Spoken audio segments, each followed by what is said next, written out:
আল্লাহ নবীর পায়ের তলার সাথে জুতাগুলো রক্তের সাথে একেবারে শক্তভাবে লেগে গিয়েছিল। যখন নবীজির পা থেকে জুতাগুলো খুলবে, নবীজির মুখ থেকে বের হয়ে আসে আহ শব্দ, কষ্টের ঠেলাই আল্লাহ নবীর জবান থেকে বের হয়ে আসে আহ শব্দ। মুহতারাম হাজির, আল্লাহ নবী তারপরেও বদদুয়া করেন নাই। মক্কার নবী মুহাম্মদ সাল্লাল্লাহু আলাইহি সাল্লাম আয়াত থেকে বের হওয়ার পরে দুটো হাত বাড়িয়ে আল্লাহর দরবারে দোয়া করলেন। আল্লাহ ইতিমধ্যে পবিত্র কোরআনুল কারীমের 21 নম্বর পারা সূরাতুল আহজাব 21 নম্বর আয়াত তেলাওয়াত করেছে। রাসূল করিম সাল্লাল্লাহু আলাইহি ওয়াসাল্লামের অসংখ্য হাদিস থেকে সহিহ বুখারী শরীফে উল্লেখিত নবীজির অত্যন্ত প্রিয় সাহাবী আবু হুরায়রা রাদিয়াল্লাহু তাআলা আনহু থেকে বর্ণিত একটি হাদিস তেলাওয়াত করেছে। আল্লাহ তাআলা যদি তৌফিক দান করেন, পবিত্র কোরআনুল কারীমের আয়াতকে সামনে রেখে বিশ্বনবী মুহাম্মদ রাসূলুল্লাহ সাল্লাল্লাহু আলাইহি ওয়াসাল্লামের হাদিসকে পাথেয় মনে করে সামান্য কিছু আলোচনা করার চেষ্টা করবো। আমার তৌফিক ইল্লা বিল্লাহ। আল্লাহ তাআলা আমার জবান থেকে উপকারী কথা বের করার, আপনাদেরকে আমলের নিয়তে শোনার তৌফিক দান করুন, বলি আমিন। সম্মানিত হাজিরিন, গত 4 জুমা যাবত আমরা বিশ্বনবী মুহাম্মদ রাসূলুল্লাহ সাল্লাল্লাহু আলাইহি ওয়াসাল্লামের জীবনের বিভিন্ন দিক নিয়ে আলোচনা শুনতেছিলাম। সর্বশেষ গত জুমাতে রাসূল করিম সাল্লাল্লাহু আলাইহি ওয়াসাল্লামের দাওয়াতি জীবন নিয়ে আলোচনা করেছিলাম। নবী মুহাম্মদ রাসূলুল্লাহ সাল্লাল্লাহু আলাইহি ওয়াসাল্লাম তার 63 বছর জীবনে 40 বছর ছিলেন নবী হওয়ার আগে, বাকি 23 বছর ছিলেন নবী হওয়ার পরের জীবনে। 40 বছর জীবন নিয়ে কোনো মন্তব্য নাই, কোনো মতামত নাই।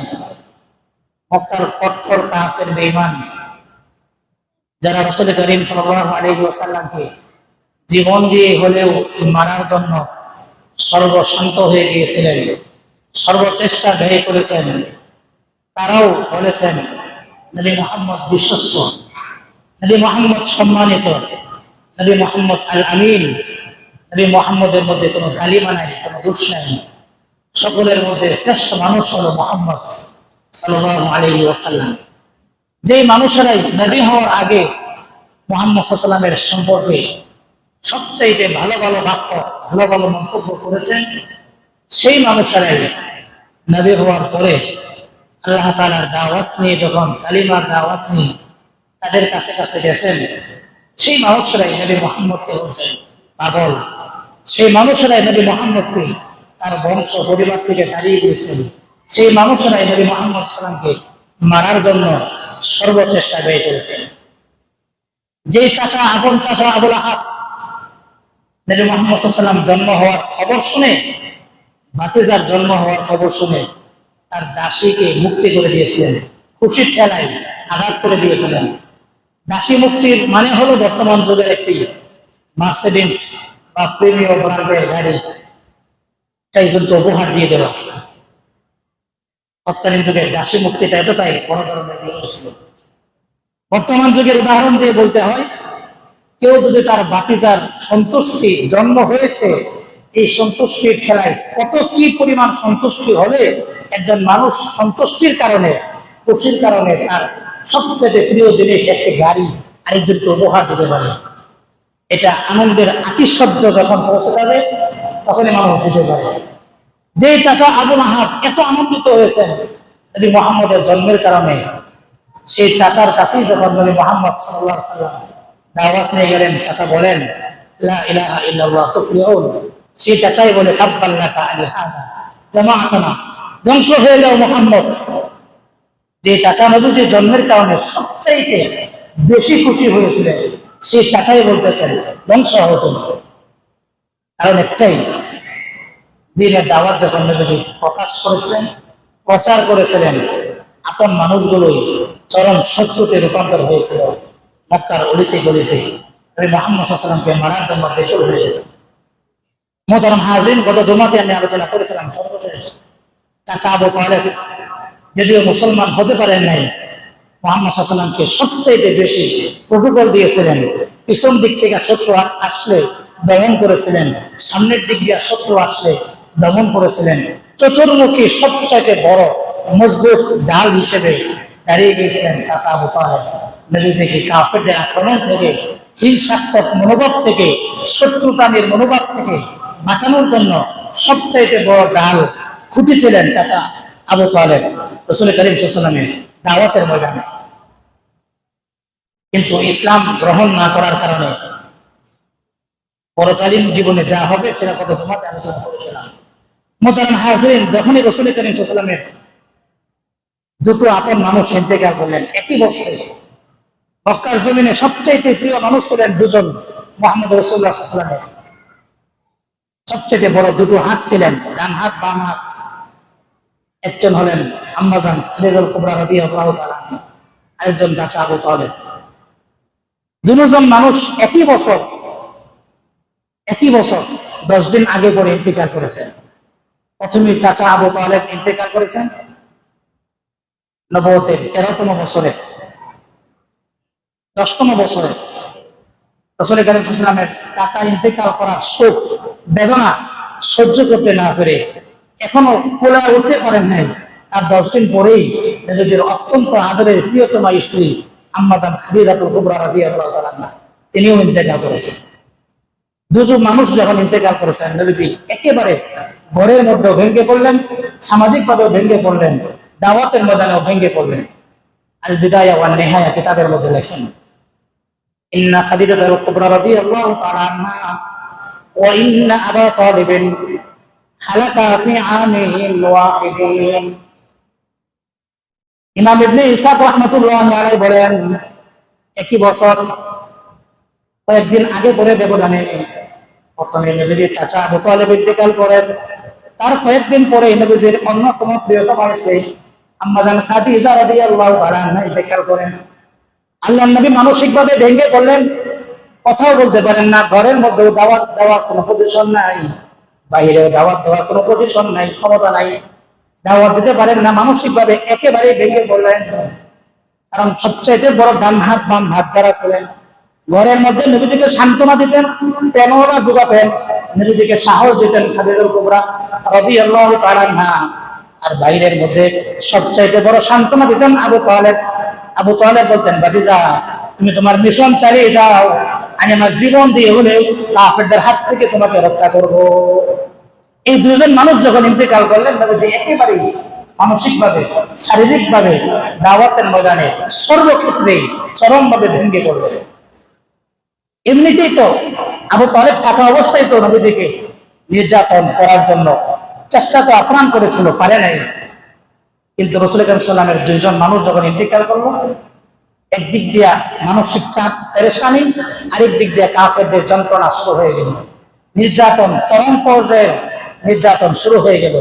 আল বিদায়া ওয়ান নিহায়া কিতাবের মধ্যে লেখে, ফাস্তাদাল বালাউ আলা মাইতিমা রাসূলুল্লাহ সাল্লাল্লাহু আলাইহি ওয়াসাল্লাম। দুজন মানুষ ইন্তেকাল করার পরে রাসূল করিম সাল্লাল্লাহু আলাইহি ওয়াসাল্লামের উপরে চলমান নির্যাতনের স্টিম রোলার চালানো হয়েছিল। এত নির্যাতন রাসূল করিম সাল্লাল্লাহু আলাইহি ওয়াসাল্লামের উপরে শুরু হলো, সহ্য করতে না পেরে চিন্তা করলেন, আমার দুধ মায়ের দেশ, যিনি আমাকে দুধ পান করাইছিলেন, আমার 2 বছর যেখানে ছিলাম আমি জন্মের পরে, তায়েফ নগরীতে চলে যাওয়া দরকার। দেখি না গিয়ে সেখানের মানুষগুলো আমাকে গ্রহণ করে কিনা। মক্কার মানুষগুলো আমাকে তাড়িয়ে দিয়েছে, গ্রহণ করে নাই, নির্যাতন করেছে। তায়েফের মানুষগুলো আমাকে গ্রহণ করে কিনা, এত বড় একটি আশা নিয়ে রাসূল সাল্লাল্লাহু আলাইহি ওয়াসাল্লাম বাবার দেশ, মায়ের দেশ, জন্মস্থান মক্কা ছেড়ে তায়েফের দিকে রওনা হয়েছে। একটি আশা, তারা আমাকে গ্রহণ করবেন, তাদের কাছে দাওয়াত দেব, তারা দ্বীন গ্রহণ করবেন, ইসলাম গ্রহণ করবেন, শান্তির ছায়াতলে আসবেন। একটি আশা নিয়ে রাসূল সাল্লাল্লাহু আলাইহি ওয়াসাল্লাম তায়েফ নগরীতে রওনা হলেন। কিন্তু আশা থাকলে কি হবে, আশা তো আর পূরণ হয় নাই। মুহতারাম হাজরিন, তায়েফ নগরীতে যাওয়ার পরে রাসূল সাল্লাল্লাহু আলাইহি ওয়াসাল্লাম দাওয়াত দেওয়া শুরু করলেন, ওয়া দাআহুম ইলাল্লাহি তাবারাকা ওয়া তাআলা কুলু লা ইলাহা ইল্লাল্লাহ তুফলিহুন। আল্লাহর নবী অনেক বড় আশা নিয়ে গেলেন তায়েফ নগরীতে, যে মক্কার মানুষগুলো আমাকে গ্রহণ করতে পারে নাই, আমার দাওয়াত গ্রহণ করে নাই, আমাকে জুলুম আর নির্যাতন করে সর্বশান্ত করার চেষ্টা করেছিল। গিয়ে দেখি তায়েফের ময়দানে তায়েফের মানুষগুলো আমি নবী মুহাম্মদকে গ্রহণ করে কিনা, আমি নবীর দাওয়াত গুলো গ্রহণ করে নিয়ে মুখ বড় আশা নিয়ে আল্লাহ নবী মুহাম্মদ সাল্লাল্লাহু আলাইহি ওয়াসাল্লাম সাহাবীকে নিয়ে তায়েফের দিকে রওনা হলেন। তায়েফে গেলেন, যাওয়ার পরে তায়েফের বড় বড় মানুষ, লিডার, সর্দার, সম্পদশালী, ধনী ব্যক্তি, পদ পদবীওয়ালা ব্যক্তিদেরকে দাওয়াত দেওয়া শুরু করলেন। দাআহুম ইলাল্লাহি আযজা ওয়া জাল। আল্লাহর নবী প্রত্যেকের বাড়ি বাড়ি গিয়ে দাওয়াত দিলেন। প্রত্যেকে বলেন, কুলু লা ইলাহা ইল্লাল্লাহ তুফলিহুন। তোমরা বলো লা ইলাহা ইল্লাল্লাহ, সফল কাম হয়ে যাবে, সফল হয়ে যাবে। দুনিয়ার মধ্যেও সফল হবে, পরকালীন জীবনেও সফল হবে, আল্লাহ তাআলা সন্তুষ্টি পাবে, সর্বশেষ জান্নাতের মধ্যে প্রবেশ করবে। কেউ তো গ্রহণ করে না দাওয়াত। মক্কার মানুষ যেমন জুলুম আর নির্যাতন করেছিল, তার চাইতেও নির্যাতন বেড়ে গিয়েছিল তায়েফের মধ্যে। গিয়েছিলেন বুক ভরা আশা নিয়ে, তবে যে দাওয়াত গ্রহণ করে নেন, বরঞ্চ যেই বাড়িতে যাই সেখান থেকে আওয়াজ আসতো, উখরুজ মিন বিলাদিনা, আমাদের শহর থেকে বের হয়ে যাও, আমাদের শহর থেকে বের হয়ে যাও। আল্লাহর নবী যেই বাড়িতেই যান দাওয়াত দেওয়ার জন্য, প্রত্যেক বাড়ি থেকে আওয়াজ একটাই আসে, উখরুজ মিন বিলাদিনা, আমাদের শহর থেকে বের হয়ে যাও। এরপরেও যখন আল্লাহর নবী বের হয় না তায়েফ শহর থেকে, বারবার মানুষের দাঁড়িয়ে দাঁড়িয়ে যাচ্ছেন দাওয়াত দেওয়ার জন্য। তায়েফের মানুষগুলো চিন্তা করলো না, একে তো সহজে বের করা যাবে না। তায়েফের ছোট ছোট নাবালক বাচ্চাদেরকে লেলিয়ে দেওয়া হলো নবীদের পেছনে। এটি একটি পাগল, এটা পাগল, এটা বোঝে না, মানসিক ভারসাম্যহীন ব্যক্তি, তাকে পাথর মারো, তাকে পাগল পাগল বলে মক্কা তায়েফ থেকে তাড়িয়ে দাও। ছোট ছোট নাবালক মাসুম বাচ্চা, নিষ্পাপ বাচ্চা, যারা ভালো মন্দ পার্থক্য করতে পারে না, এমন অনেক বাচ্চাদেরকে লেলিয়ে দেওয়া হলো। নবী মুহাম্মদ যে রাস্তা দিয়ে যাবে তার পিছন দিক দিয়ে যাবে আর জোরে জোরে বলবে, পাগল পাগল পাগল। আল্লাহ নবীকে মানসিকভাবে চরম বিপর্যস্ত করবে। বারবার যেই শহর দিয়ে যাবে, যে এলাকা দিয়ে যাবে, যে রাস্তা দিয়ে আল্লাহ নবী হাঁটবে, সে রাস্তা দিয়ে তোমরা যাবে, পিছনে পিছনে যাবে, পাগল পাগল বলবে, চিৎকার করবে, আর পাথরের কণাগুলো তার মুখের উপরে নিক্ষেপ করবে। মোহতারাম হাজরিন, যেমন কর্ম তেমন কাজ, যেমন কথা তেমন কাজ। তায়েফের নগরীর ছোট ছোট বাচ্চাদেরকে, যারা কিচ্ছু বুঝে না, এমন বাচ্চাদেরকে তায়েফের সর্দাররা লেলিয়ে দিল আমার নবী মুহাম্মদের পিছনে পিছনে। নবী মুহাম্মদ যেখানেই যাবে তার পিছনে পিছনে যাবে, জোরে জোরে পাগল পাগল বলবে, যেন কারো কাছে দাওয়াত দিতে না পারে, আর পাথর নিক্ষেপ করবে। মোহতারাম হাজরিন, বড় বড় পাথরের কণাগুলো নিয়ে বারবার আল্লাহ নবীর গায়ে নিক্ষেপ করে। কোন পাথরের কণা আল্লাহ নবীর মাথায় লাগে, কোন পাথরের কণা আল্লাহ নবীর পিঠে লাগে, কোন পাথরের কণা আল্লাহ নবীর ঘাড়ে লাগে। প্রত্যেকটা পাথরের কণাগুলো যেখানেই লাগে সেখান থেকে রক্ত বের হয়ে যায়। আল্লাহ নবীর সাথে যায়েদ ইবনে হারেসা, নবীজির পাথর যেই দিক দিয়ে আসে, যায়েদ বিন হারেসা সেদিক দিয়ে চলে যায়, যাতে করে নবীজির শরীরে পাথর না গেলে যায়েদ বিন হারেসার শরীরে পাথর লেগে যায়। মুহতারাম হাজরিন, একটা ছোট্ট শিশু এত জোরে পাথর মারলো আল্লাহ নবীর গায়ে, আল্লাহ নবীর গায়ে পাথর না লেগে যায়েদ বিন হারেসার মাথার মধ্যে পাথর লেগে গেল। এত জোরে পাথরের আঘাতে মাথার ভিতরে যে শক্ত হাড্ডি ছিল, এটা মস্তকটা বের হয়ে গড় গড় করে রক্ত জমিনের মধ্যে পড়তেছে। আল্লাহ নবী দেখে চোখ থেকে পানি বের করলেন, যায়েদ বিন হারেসা, এটা তুমি তোমার নিজের জন্য করো নাই, দ্বীনের জন্য করেছো, ইসলামের জন্য করেছো। আল্লাহ তাআলা তোমাকে দুনিয়ার মধ্যে শক্তি দান করবেন, শান্তি দান করবেন, পরকালীন জীবনে আমি নবীদের সাথে জান্নাতের মধ্যে থাকতে পারবে। মুহতারাম হাজরিন, আল্লাহ নবী যখন রাস্তা দিয়ে হেঁটে হেঁটে যায়, ছোট ছোট বাচ্চারা পাথর নিক্ষেপ করে নবীর মাথা থেকে রক্তগুলো গড়াইয়া জমিনের মধ্যে পড়ে, নবীর পিঠ থেকে রক্তগুলো গড়াইয়া জমিনের মধ্যে পড়ে। কিতাবের মধ্যে লেখে আল বিদায়া ওয়ান নিহায়া কিতাব, এবং সিরাত ইবনে হিশামের মধ্যে লেখে, আল্লামা ইবনে ইসহাক রাহমাতুল্লাহ বলেন, আল্লাহ নবীর মাথার রক্তগুলো গড়াইয়া নবীজির পায়ের মধ্যে লেগে যায়, এবং পায়ের সাথে জুতার সাথে রক্তগুলো এত শক্তভাবে লেগে যায়, রক্তগুলো শুকিয়ে যায়। আল্লাহ নবীর যখন একটু এক জায়গায় বসার পরে জুতাগুলো খোলা হবে, এমন সময় জুতা টান দেয়, আল্লাহ নবীর জবান থেকে বের হয়ে আসে রক্ত। যখন লেগে যায় শক্ত হয়ে যায়, এই রক্তটা খোলা খুব কষ্ট হয়ে যায়। আল্লাহ নবীর পায়ের তলার সাথে জুতাগুলো রক্তের সাথে একেবারে শক্তভাবে লেগে গিয়েছিল। যখন নবীজির পা থেকে জুতাগুলো খুলবে, নবীজির মুখ থেকে বের হয়ে আসে শব্দ, কষ্টের ঠেলাই আল্লাহ নবীর জবান থেকে বের হয়ে আসে শব্দ। মুহতারাম হাজরিন, আল্লাহ নবী তারপরেও বদদুয়া করেন নাই। মক্কার নবী মুহাম্মদ সাল্লাল্লাহু আলাইহি সাল্লাম আয়াত থেকে বের হওয়ার পরে দুটো হাত বাড়িয়ে আল্লাহ দোয়া করলেন, আল্লাহুম্মা ইলাইকা আশকু, আল্লাহুম্মা ইলাইকা আশকু দিফাতা কুওয়াতি আল্লাহুম্মা ইলাইকা আশকু দিফাতা কুওয়াতি ইয়া আরহামার রাহিমিন আনতা রাব্বুল মুস্তাদাফিন। আল্লাহ নবী বারবার দোয়া করেন, হে আমার রব, আমার শক্তি নাই, সামর্থ্য নাই, আমার টাকাও নাই, কিচ্ছু নাই, পদ নাই, পদবি নাই, কোনো শক্তি নাই, সবচেয়ে দুর্বল আমি, কিন্তু আমার বিশ্বাস আপনি দুর্বলদের রব আল্লাহ, দুর্বলদের সাথে আপনি আছেন, এটা আমার বিশ্বাস। আমার তো কিচ্ছু নাই, কোনো শক্তি নাই, একমাত্র আপনার দাওয়াত নিয়ে আমি নেমেছি, আপনার মিশন নিয়ে আমি নেমেছি। আমি আমার কাজেও নামি নাই, আপনার মিশন, আপনার দাওয়াত, আপনার ইমানের কথা, আপনার একাত্মবাদের কথা, আপনার তাওহীদের কথা মানুষকে প্রচার করার জন্য নেমেছি। আল্লাহ দেখতেছেন আপনি আমার শরীরের অবস্থা, ও আনতা রব্বুল মুস্তাদাফিন, আপনি তো দুর্বলদের রব, যারা দুর্বল, কিচ্ছু নাই, তাদের কেউ নাই দুনিয়াতে, আপনি আছেন। আর আমার বিশ্বাস আল্লাহুল মাওলা ফালাহুল কুল, রব জাল হয়ে যায়, পৃথিবীর সব পার হয়ে যায়। মুহতারাম হাজিরিন, আল্লাহ নবী দোয়া করতেছেন, আর সে আজিম থেকে আল্লাহ তাআলা ফেরেশতা পাঠিয়েছেন। ফেরেশতা সালাম দেওয়ার পরে বলেন, ইয়া মুহাম্মদ, হে মুহাম্মদ সাল্লাল্লাহু আলাইহি ওয়াসাল্লাম, আল্লাহ তাআলা আমাকে পাঠিয়েছেন আপনার দরবারে, আল্লাহ তাআলা আমাকে পাঠিয়েছেন। ইন্নাল্লাহা ক্বাদ সামিআ কাওলা কওমিকা লাকা, আপনি আপনার সম্প্রদায়ের মানুষকে যে কথাগুলো বলছেন আপনার রব সবগুলো শুনছে। আপনার জাতি আপনাকে কি বলেছে, পাগল পাগল বলেছে, এগুলো আমার রব আল্লাহ শুনছেন। অতএব আল্লাহ আমাকে পাঠিয়েছেন, ওয়ানা মালাকুল জিবাল, আমি পাহাড়ের রব, আমি পাহাড়ের ফেরেশতা, আমি পাহাড়ের দায়িত্বে নিয়োজিত ফেরেশতা। কদ বাআসানি রব্বুকা, আপনার রব আমাকে আপনার কাছে পাঠিয়েছেন। লিতা'মুরুকা লিআমরিকা, আপনি কি আদেশ করেন এটা আমাকে জানার জন্য আপনার রব আল্লাহ আমাকে পাঠিয়েছেন আপনার দরবারে। অতএব আপনি বলেন, ইন শি'তা, হে নবী মুহাম্মদ, আপনি যদি চান, আপনি যদি চান, আমি দুইটা পাহাড়কে, তায়েফের বড় বড় দুইটা পাহাড়কে একসাথে করে তায়েফবাসী সবাইকে আমি মাটির নিচে চাপা দিয়ে দেই। আল্লাহ নবী কিছুক্ষণ চুপ থাকার পরে বলেন, না আস্তানি, হে ফেরেশতা, আমি তো মানুষকে গজব দেওয়ার জন্য আসি নাই, আমি তো মানুষকে অভিশাপ দেওয়ার জন্য আসি নাই। লাআল্লাল্লাহ তাবারাকা ওয়া তাআলা মিন আসলাবিহিম মান ইয়াবুদুহু ওয়া লা ইউশরিকু বিহি শাইআ।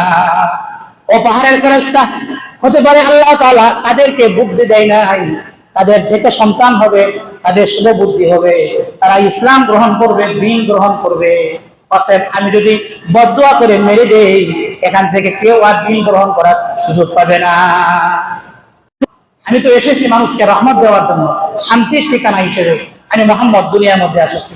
অতএব আমি বদদুয়া করবো, ধ্বংস হয়ে যাবে তারা, আমি দাওয়াত নিয়ে যাবো কার কাছে?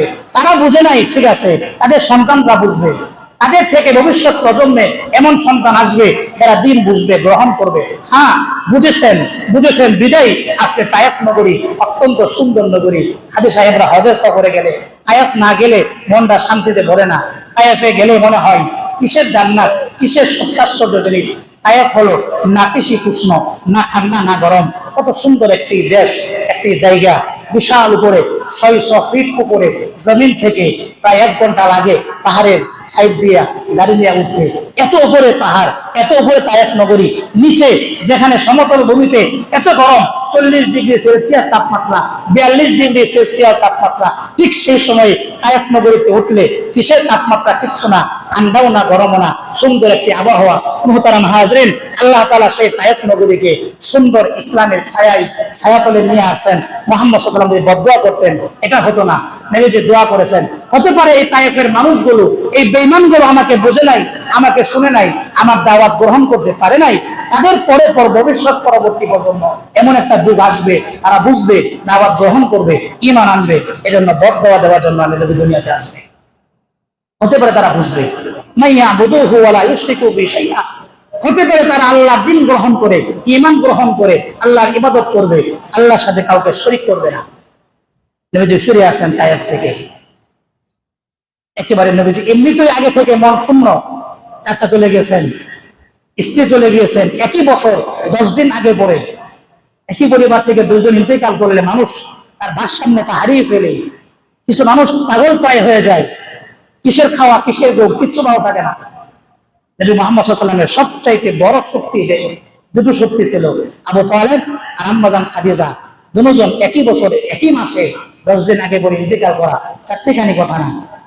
একেবারে মানসিকভাবে ভেঙে পড়েছেন। তারপরে বুকে বড় আশা নিয়ে গিয়েছেন তায়েফে দাওয়াত দেওয়ার জন্য। সেখানের মানুষগুলো আরো জুলুম করেছে, আরো নির্যাতন করেছে, নির্যাতন আর জুলুমের স্টিল রোলার চালিয়ে দিয়েছিল নবী মুহাম্মদ সাল্লাল্লাহু আলাইহি ওয়াসাল্লামের।